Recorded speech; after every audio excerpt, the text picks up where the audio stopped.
Haleluya. Tema kebenaran firman Tuhan hari ini, reformasi besar-besaran. Ada sebuah ungkapan yang seperti ini. Buah jatuh tidak jauh dari pohonnya. Orang mengartikan ungkapan tersebut dengan perilaku anaknya pasti tidak akan beda jauh dengan orang tuanya. Atau sifat anaknya pasti sama persis dengan orang tuanya. Ini arti perumpamaan ini, saudaraku. Buah jatuh tidak jauh dari pohonnya. Tetapi saudaraku, di dalam Alkitab, Raja Yosia adalah raja di mana sangat bertolak belakang dengan ungkapan yang saya sebutkan tadi. Dia adalah seorang pribadi yang tidak hidup sama dengan ayahnya. Alkitab menulis bahwa ayahnya hidup melakukan apa yang jahat di mata Tuhan. Bahkan ada begitu banyak kesalahan-kesalahan yang ayah dari Raja Yosia ini lakukan.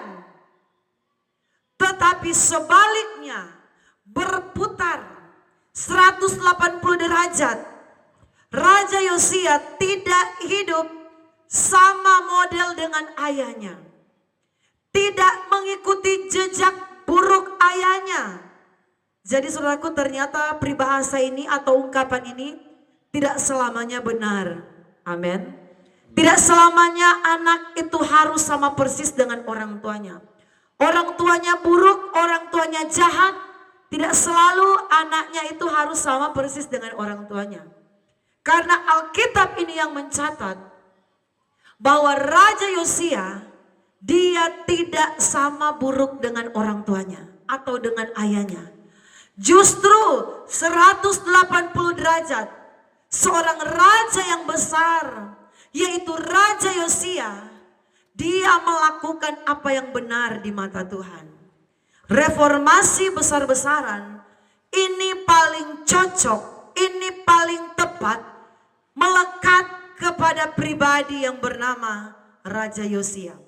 Kalau saudara buka dalam kitab Matius pasal yang pertama, nama Yosia di situ ada tertulis.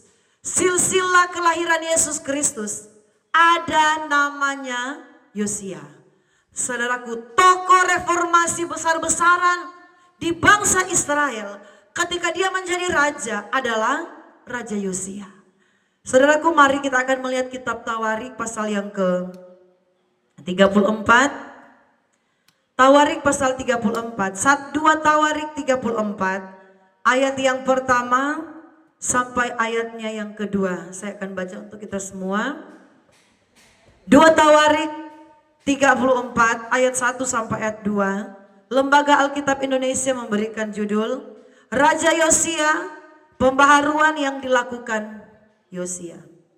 Yosia berumur 8 tahun pada waktu ia menjadi raja, dan 31 tahun lamanya ia memerintah di Yerusalem.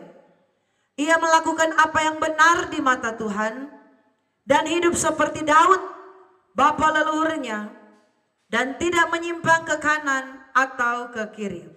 Saudaraku, ternyata selama 31 tahun Raja Yosia memerintah di Israel. Raja Yosia memerintah di Yerusalem. Kalau kita naik sedikit di pasal 33, kita akan menemukan di sana 2 Tawarik 33 ayat 22, bagaimana sifat ayahnya yang sangat bertentangan dengan pribadi Yosia. Ayat 22, saya akan baca untuk kita. 2 Tawarik 33 ayat 22. Ia melakukan apa yang jahat di mata Tuhan, sama seperti yang dilakukan Manasye ayahnya.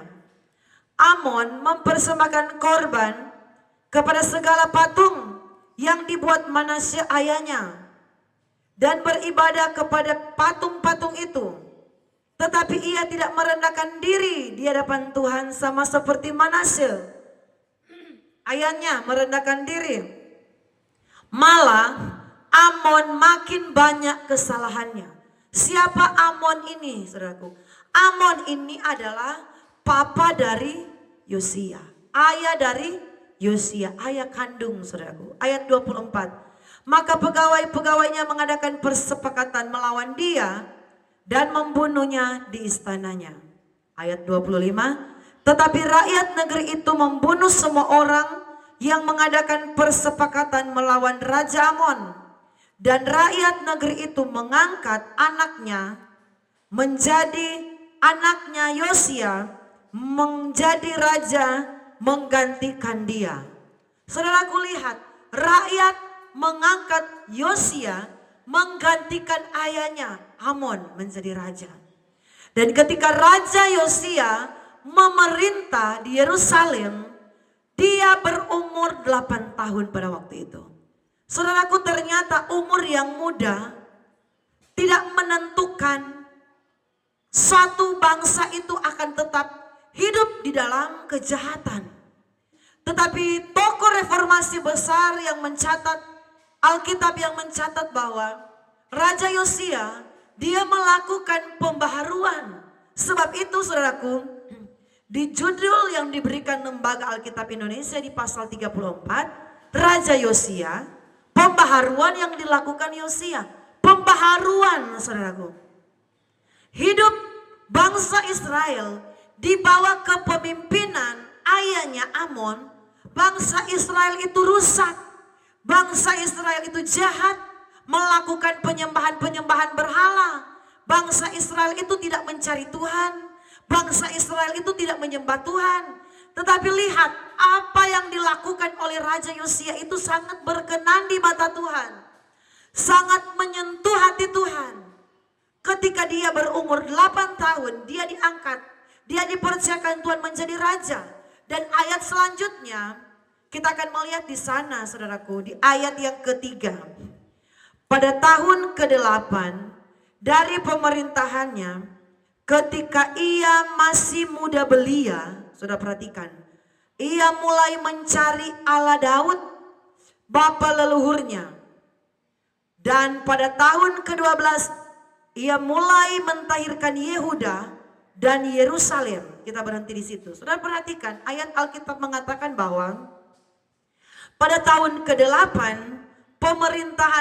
pemerintahannya ketika ia masih muda belia. Saudaraku, pada tahun ke-8 berarti sejak dia menjadi raja itu 8 tahun.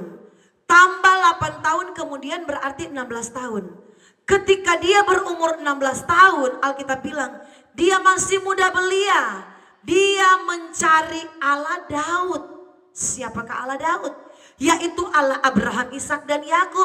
Siapakah Allah Daud, Allah Abraham, Ishak dan Yakub? Yaitu Allah Bapa yang kita sembah. Saudaraku, Raja Yosia ketika dia berumur masih sangat muda, dia mulai mencari Allah Daud. Dia mulai mencari Tuhan. Dia mulai memuliakan Tuhan sejak umur yang masih muda belia, kata Alkitab. Bahkan ketika dia sudah mencari Tuhan, dia sudah mengenal siapa itu Tuhan yang dia sembah. Allahnya Daud yang Daud sembah, itu juga yang Yosia sembah. Alkitab mencatat, dia mulai melakukan gebrakan reformasi pertama. Saudaraku tahu apa gebrakan reformasi pertama yang dibuat oleh Raja Yosia? Mari, sangat menarik untuk kita perhatikan. Ayat 3 di sini, ketika dia mulai mencari Allah Daud, bapa leluhurnya, disambung ayat selanjutnya. Dan pada tahun ke-12, ia mulai mentahirkan Yehuda dan Yerusalem dari bukit-bukit pengorbanan, tiang-tiang berhala, patung-patung pahatan, dan patung-patung tuangan. Kita berhenti sampai di situ. Saudaraku, reformasi pertama, gerakan perubahan pertama, pembaharuan pertama yang dilakukan oleh Raja Yosia ialah apa, saudaraku? Menghancurkan berhala-berhala, yaitu mentahirkan Yehuda dan Yerusalem. Mentahirkan, yaitu saudaraku melakukan perubahan kepada bangsa Israel. Artinya mentahirkan, saudaraku, mentahirkan Atau arti kata lain mentahirkan ialah menguduskan. Yosia mulai melakukan pembaharuan di dalam setiap pribadi orang Israel, yaitu apa? Hidup kudus di hadapan Tuhan. Hidup memuliakan Tuhan. Pembaharuan akhlak. Amin, saudaraku. Dan itu yang dilakukan oleh Raja Yosia. Melakukan pembaharuan dari setiap pribadi orang-orang Israel. Pribadi mereka harus hidup dalam pertobatan. Harus hidup dalam kekudusan. Dan ini yang dilakukan oleh Raja Yosia. Saudaraku, saya sangat bangga dengan bangsa Indonesia ini. Tuhan bawa saya ada di bangsa Indonesia yang saya sangat cintai. Saya terlahir di bangsa ini. Tetapi saudaraku, ketika seseorang pemimpin mau melihat sesuatu perubahan terjadi di bangsa negara ini, itu tidak ditentukan dari pembaharuan sistem yang ada di bangsa negara ini. Sistem undang-undang peraturan itu dapat dirubah. Itu dapat dirubah oleh pemimpin bangsa. Tetapi saudaraku, apalah artinya pembaharuan sistem, pembaharuan undang-undang peraturan tanpa disertai dengan akhlak setiap pribadi orang yang berubah. Saudaraku, biar lagi sistem di bangsa ini dirubah sebagaimana macam model sekalipun, dengan peraturan yang ketat sekalipun, kalau orang-orang yang ada di bangsa ini, pejabat-pejabat yang ada di bangsa ini, pemimpin-pemimpin yang ada di negeri ini, akhlak mereka tidak berubah, hidup terus di dalam dosa, saudaraku, tidak hidup dalam kekudusan, tidak hidup dalam pertobatan, tidak menyadari segala pelanggarannya, dosa akan tetap bertambah. Korupsi akan tetap bertambah, saudaraku. Kejahatan akan tetap bertambah. Karena apa? Yang dibaharui sistemnya, amin. Tetapi orangnya tidak dibaharui. Artinya apa? Rohani setiap orang itu harus dibaharui. Dari pikirannya harus berubah. Dari hidupnya harus berubah. Dari sikapnya harus berubah. Dari kejahatannya harus berubah. Bangsa ini harus hidup dalam pertobatan. Harus hidup takut akan Tuhan. Saudaraku, memang tidak mudah. Tugas yang dilakukan oleh Yosia ini tidak gampang. Reformasi besar-besaran yang dilakukan oleh Yosia ini tidak gampang. Saudaraku, lihat tahap pertama yang dilakukan oleh Yosia untuk membuat bangsa Israel itu menjadi bangsa yang kuat. Untuk membuat bangsa Israel yang dipimpinnya itu menjadi bangsa yang maju, bangsa yang kuat dalam hal pertahanannya, dalam hal, saudaraku, keamanannya terjamin. Yosia tidak melakukan, kalau saya sudah jadi raja, saat ini saya sudah jadi raja, mari perkuat benteng-benteng pertahanan kota, bangun tembok-tembok, bangun penjagaan, bangun sistem militer, bangun, saudaraku, keamanan besar-besaran, bangun manajemen, saudaraku, ekonomi yang maju, bangun, saudaraku, pendapatan penghasilan yang luar biasa, gebrakan dalam hal ekonomi. Tidak, saudaraku. Tetapi yang dilakukan oleh Yosia ialah langkah pertama yang dilakukan oleh Yosia ialah mentahirkan Yehuda dan Yerusalem. Artinya apa? Menguduskan bangsanya di hadapan Tuhan. Membuat bangsa itu meninggalkan kejahatannya. Membuat bangsa itu harus bertobat.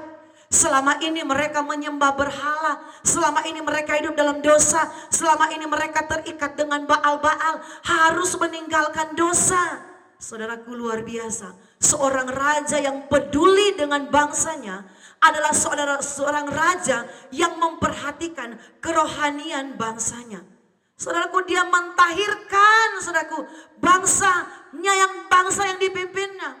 Dia mau bahwa semua orang yang hidup di bangsanya, di bawah kepemimpinannya, harus hidup dalam pertobatan, harus hidup dalam, saudaraku, benar-benar hidup memuliakan Tuhan, bukan hidup sesuai dengan keinginan pribadi masing-masing, apalagi menyembah berhala, tetapi harus hidup pemulihan, pemberesan, pertobatan dengan Tuhan. Saudaraku, ini adalah satu hal yang luar biasa. Kalau kita mau melihat bangsa ini dipulihkan Tuhan, orang-orang yang hidup di bangsa negara ini harus hidup takut akan Tuhan. Takut berbuat dosa. para pejabat-pejabat kita, mari kita doakan supaya mereka takut berbuat dosa. Tidak ada keserakahan di hati mereka. Tidak ada kepentingan diri sendiri di hati mereka, saudaraku. Penting sekali orang-orang yang ada di bangsa ini, pejabat-pejabat kita, pemerintah-pemerintah kita, rohani mereka itu harus bertobat.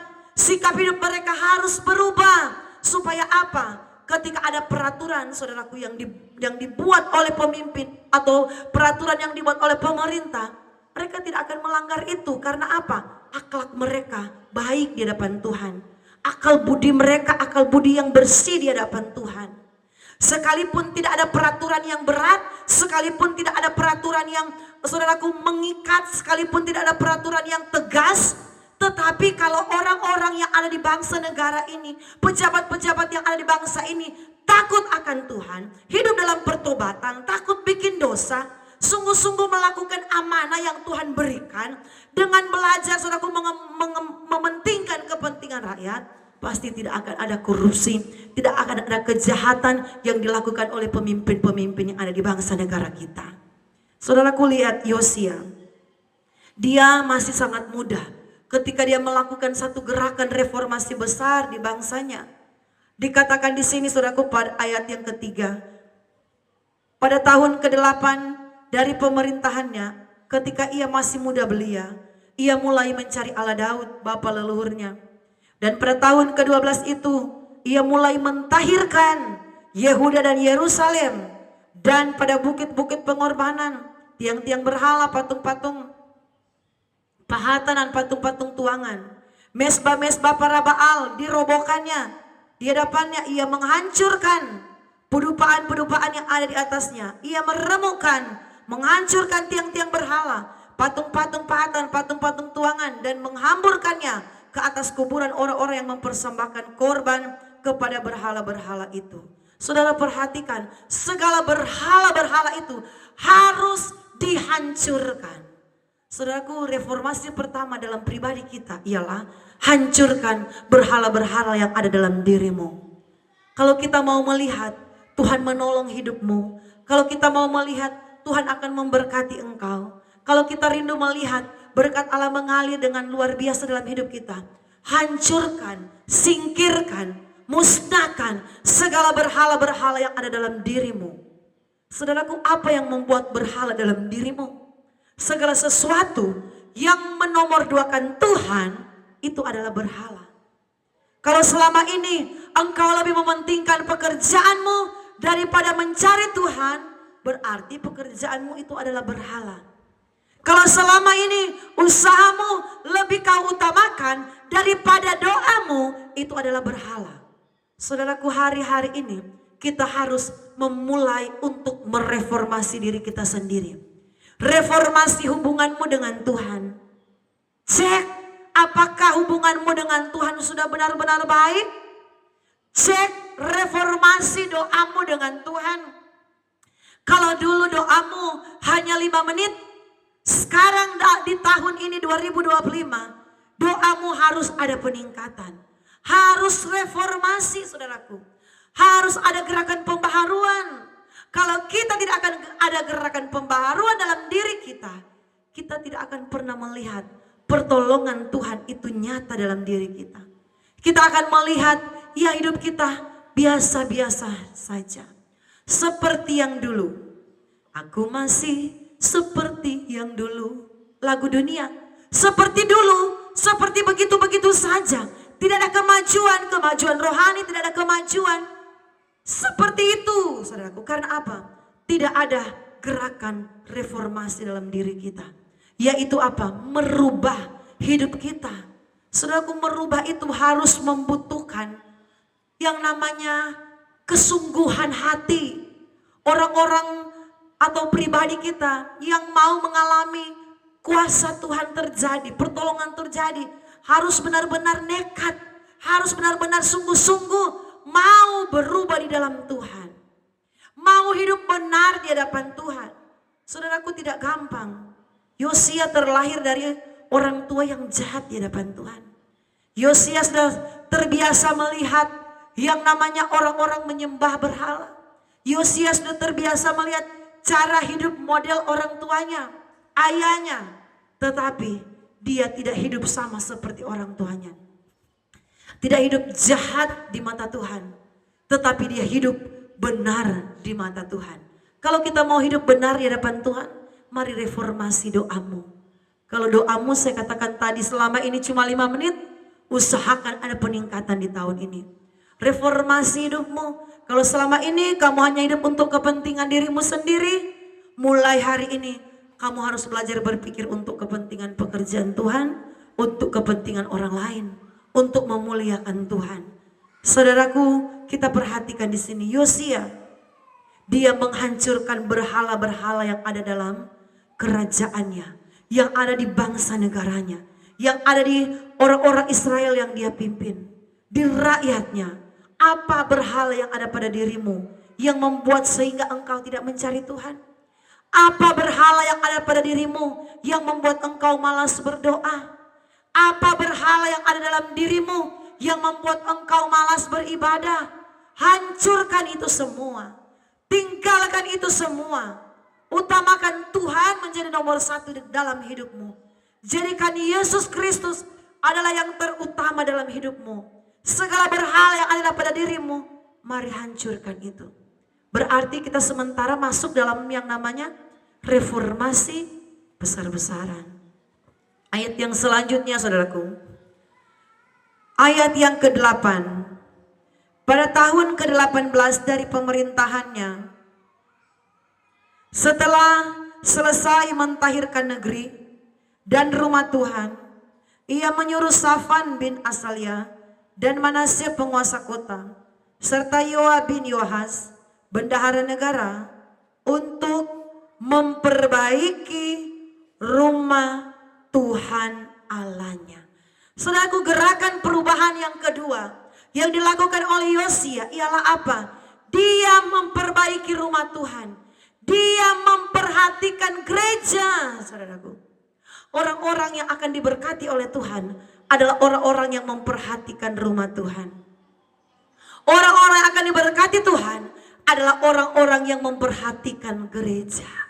Orang-orang yang memperhatikan pekerjaan Tuhan. Lihat di sini saudaraku, saya berpikir mungkin di pembaharuan yang kedua, mungkin Yosia akan berkata, oh mari kita bangun kubu-kubu pertahanan. Karena bangsa Israel itu rawan dengan peperangan. Jadi mari kita dirikan benteng-benteng pertahanan bangsa ini. Supaya ketika ada bangsa luar yang datang menyerang, bangsa Israel tidak akan kalah. Tetapi tidak. Yosia melakukan yang benar di depan Tuhan. Hal yang kedua yang dia reformasi di bangsanya ialah apa? Memperbaiki rumah Tuhan. Sebab itu Tuhan berkata, Yosia hidup benar di hadapan Tuhan sama seperti bapa leluhurnya Daud. Karena tidak semua raja itu sama seperti Daud yang memperhatikan rumah Tuhan, memperhatikan gereja, saudaraku. Ku ingin selalu bersekutu denganmu, menikmati hadiratmu.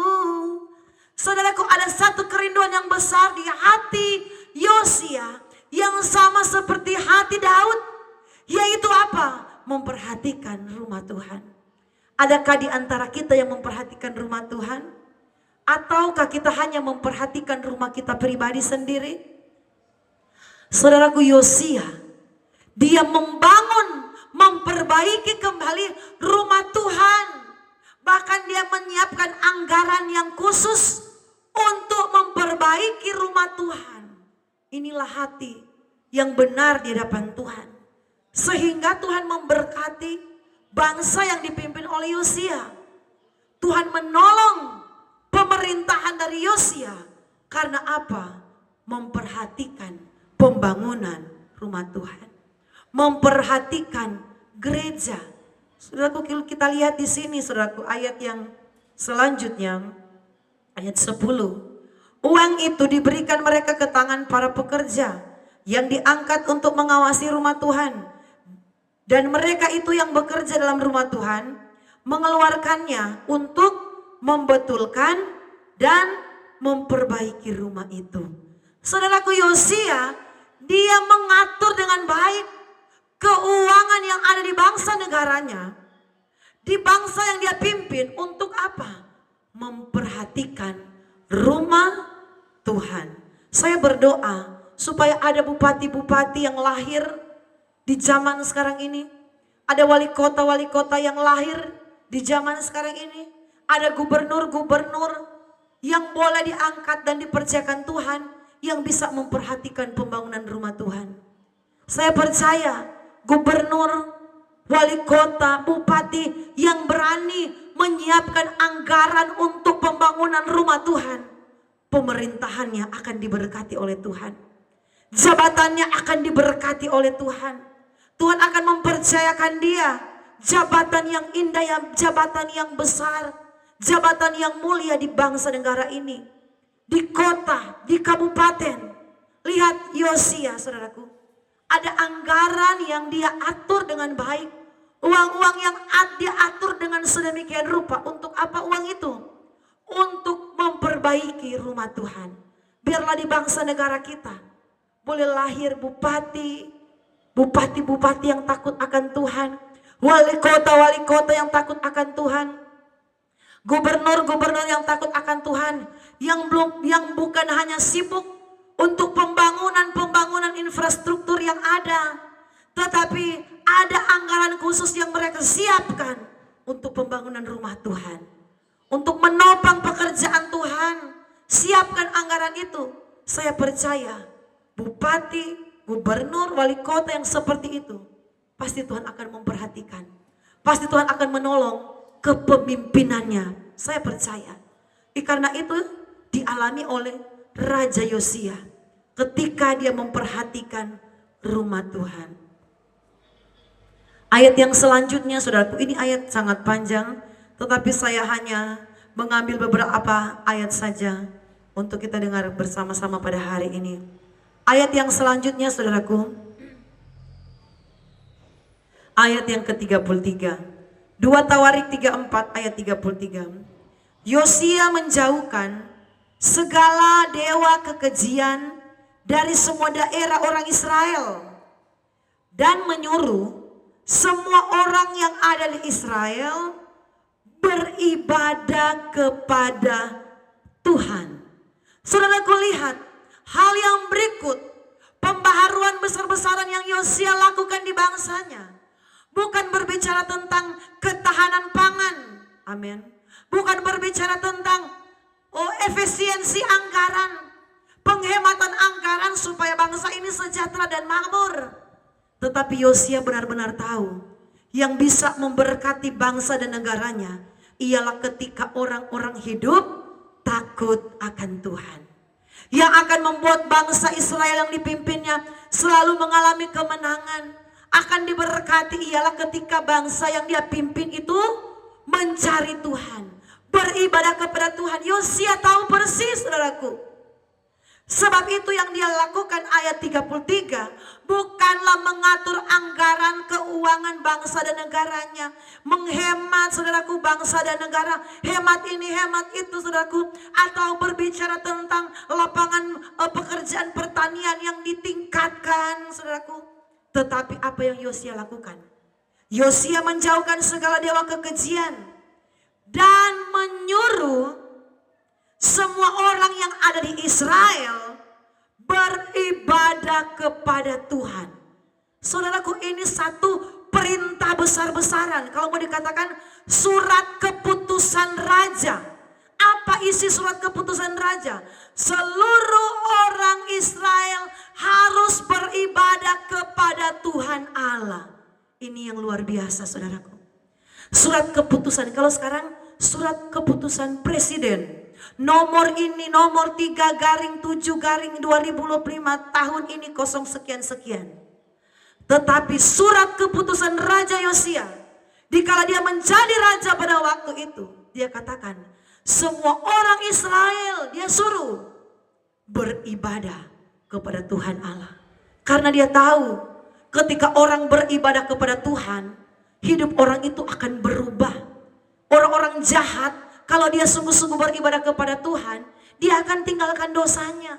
Orang kalau dia rajin berdoa, dia rajin cari Tuhan, pasti lama-kelamaan Roh Kudus akan bekerja. Kamu sudah rajin ibadah, rajin doa, tinggalkan dosamu, ada perubahan di dalamnya. Raja tahu persis bahwa yang akan mengubah bangsa yang dia pimpin, yang akan mengalami kemenangan, yang akan terjadi, saudaraku, ekonomi yang baik di bangsa negaranya, ialah ketika bangsa dan negaranya, ketika orang-orang yang ada di Israel itu beribadah kepada Tuhan. Saya percaya yang membuat bangsa negara ini masih aman-aman, dijaga oleh Tuhan, dilindungi oleh Tuhan. Karena apa? Karena masih banyak orang-orang yang beribadah kepada Tuhan.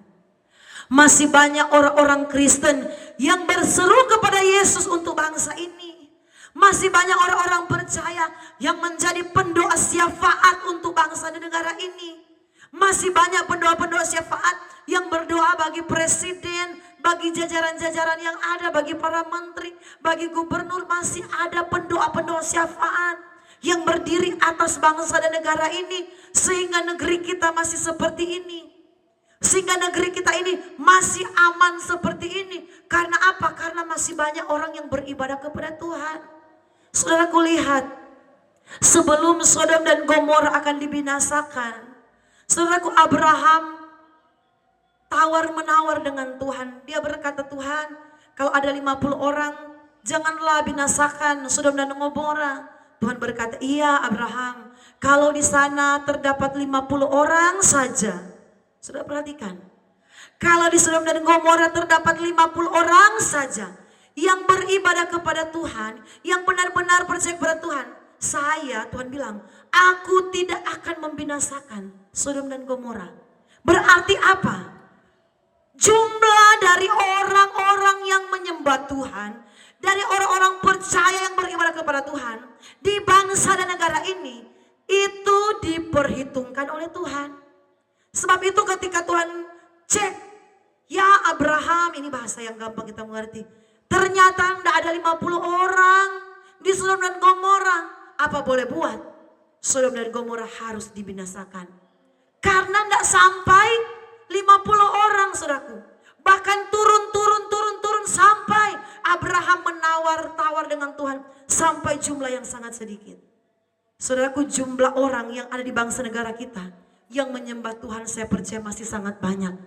Bahkan semakin banyak orang-orang yang menyembah Tuhan, yang beribadah kepada Tuhan, yang menjadi pendoa-pendoa syafaat, yang berdoa untuk bangsa dan negara ini. Saudaraku, lihat di sini keputusan raja atau keputusan presiden lah kalau saat ini. Yosia ayat 33, menjauhkan segala dewa kekejian dari semua daerah orang Israel, dan menyuruh semua orang yang ada di Israel beribadah kepada Tuhan Allah mereka. Saudaraku, ini perintah pemimpin yang tegas, pemimpin yang luar biasa, yang pernah dicatat oleh Alkitab, ialah Yosia. Dia berkata semua orang Israel harus menyembah Tuhan Allah mereka. Dan ini sangat berkenan di hadapan Tuhan.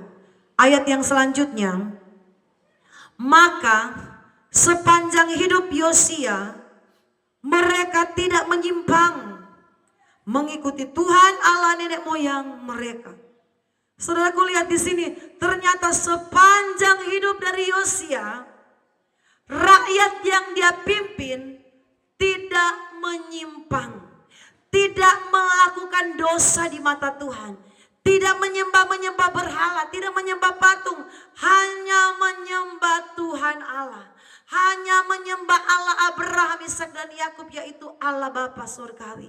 Menyembah Tuhan Allah, ini yang dicatat oleh firman Tuhan. Saudaraku, mari kita berdoa, biarlah di bangsa negara kita ada pemimpin yang seperti Yosia, yang melakukan satu pembaharuan.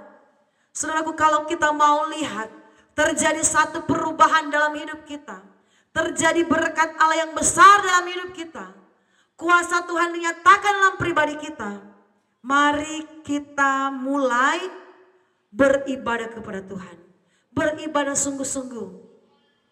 Yosia berkata, semua orang yang ada di bangsa ini harus beribadah kepada Tuhan. Dan saya katakan lewat khotbah ini, semua kita, mari kita melakukan gerakan beribadah kepada Tuhan. Setiap jam ibadah jangan ada alpa. Ibadah hari Minggu jangan ada alpa. Ibadah hari Senin, hari Selasa kalau ada, hari Rabu kalau ada, Kamis kalau ada, Jumat kalau ada, Sabtu kalau ada. Setiap hari pun kalau ada jam ibadah, mari kita beribadah. Itu baru yang namanya reformasi untuk diri kita. Kita harus meninggalkan, kalau dulu kita malas, mari reformasi diri kita. Jangan malas-malas lagi, saudaraku, amin. Kalau dulu kita jauh dari Tuhan, sekarang reformasi diri kita. Jangan hidup lagi jauh dari Tuhan, dekat dengan Tuhan. Kalau dulu kita malas berdoa, reformasi doamu. Jangan hanya 5 menit, kalau boleh sekarang harus sampai 1 jam. Kata firman Tuhan, berjaga-jaga dengan Tuhan 1 jam. Reformasi doamu. Kalau dulu engkau malas baca Alkitab, reformasi dirimu. Harus rajin baca Alkitab. Saudaraku, firman itu, ketika kita membaca firman, iman kita akan bertumbuh. Karena Alkitab berkata, iman bertumbuh dari pendengaran akan firman Tuhan. Pendengaran akan kitab suci. Ketika kita membaca firman Tuhan, rajin membaca firman Tuhan, iman kita akan bertumbuh. Mari kita mulai mereformasi diri kita. Reformasi cara berpikir kita. Kalau dulu yang ada di pikiran kita ialah kerja terus. Sekarang yang ada di pikiran kita ialah memuliakan Tuhan. Mengiringmu seumur hidupku. Inilah kerinduan kita, mengiring Tuhan seumur hidup kita. Reformasi pikiranmu, hatimu. Kalau dulu hatimu hanya, saudaraku, terfokus dengan, saudaraku, keinginan-keinginan mata, keinginan-keinginan dunia, dosa, hawa nafsu. Sekarang bertobat, berubah, hidup dalam perubahan. Tuhan senang ketika melihat orang percaya hidup dalam perubahan. Ayat yang terakhir, saudaraku, di dalam kitab 2 Raja-Raja pasal yang ke-23, ayat yang terakhir. 2 Raja-Raja 23 ayat yang ke-25. Saya akan baca untuk kita semua. Sebelum dia, judul Lembaga Alkitab Indonesia, pembaharuan yang dilakukan Yosia, ayat 25. Sebelum dia tidak ada raja seperti dia, yang berbalik kepada Tuhan dengan segenap hatinya, dengan segenap jiwanya, dengan segenap kekuatannya. Luar biasa, saudaraku. Sesuai dengan segala Taurat Musa. Dan sesudah dia tidak ada lagi yang bangkit yang seperti dia. Jadi memang, saudaraku, orang Kristen yang mau benar-benar berubah adalah orang Kristen yang limited edition. Artinya apa? Orang Kristen yang stoknya itu sangat terbatas. Hanya sedikit orang. Bahkan firman berkata, sebelum Raja Yosia, bahkan sesudah Raja Yosia, tidak akan ada lagi yang bangkit yang seperti dia, yang berbalik kepada Tuhan dengan segenap hatinya, dengan segenap jiwanya, dengan segenap kekuatannya. Intinya apa? Berbalik dari cara hidup kita yang salah. Itu artinya apa? Kita mereformasi diri. Saudara, kalau mau lihat berkat Tuhan, reformasi hidupmu, reformasi pikiranmu, doamu selama ini, ibadahmu, reformasi ibadahmu. Kalau dulu engkau bolong-bolong, mulai hari ini ketika engkau mendengarkan firman Tuhan, reformasi ibadahmu. Kalau boleh setiap hari engkau ibadah, kalau ada jadwal ibadah. Supaya apa? Engkau akan melihat berkat Allah mengalir dalam hidupmu dengan deras, mengalir dengan kencang. Karena apa? Sudah ada gerakan pembaharuan di dalam pribadi kita. Karena apa, saudaraku? Tuhan tidak akan salah memberikan berkat. Kalau orang itu masih malas, orang itu masih acuh tak acuh dengan ibadah, Tuhan tidak akan memberikan berkat kepada orang tersebut. Karena apa? Akan salah dipergunakan. Orang kalau masih korupsi, suka mementingkan diri sendiri, Tuhan tidak akan percayakan berkat. Mungkin hari ini dia pegang uang, tapi tidak lama kemudian itu akan habis, akan berlalu dalam dirinya. Karena orang yang model seperti itu hanya untuk kepentingan diri sendiri, malas ibadah, malas doa, orang itu tidak akan dipercaya Tuhan. Tetapi kalau hidup kita sudah benar-benar beres dengan Tuhan, bereskan hidupmu. Kalau kita benar-benar sudah sungguh-sungguh dengan Tuhan, sudah terjadi pembaharuan dalam hidup kita, Tuhan akan mempercayakan segala kemurahannya, segala berkatnya, segala anugerahnya akan menjadi bagian hidup kita. Mari kita berdoa. Hamba-Mu berdoa bagi bangsa dan negara ini Tuhan. Biarlah pemimpin-pemimpin kami boleh menjadi pemimpin seperti Yosia, yang mulai hidup takut akan Tuhan, belajar mencari Tuhan, beribadah kepada Tuhan, tidak suka mementingkan diri sendiri, mencari kepentingan rakyat, mengutamakan kepentingan banyak orang. Dan biarlah itu terjadi bagi bangsa dan negara kami. Dan Tuhan memberkati semua pemirsa yang mendengarkan siaran khotbah ini. Biarlah gerakan reformasi juga terjadi bagi pribadi lepas pribadi kami. Gerakan reformasi doa kami, ibadah kami, kesetiaan kami dengan Tuhan, kasih kami dengan Tuhan, sikap hidup kami dengan Tuhan. Kami melakukan satu gerakan pembaharuan supaya kami layak menerima anugerah Tuhan, berkat Tuhan turun menjadi bagian kami. Berkati semua yang sudah mendengarkan khotbah ini sampai habis, yang sudah like dan subscribe. Tuhan Yesus memberkati. Haleluya. Amin.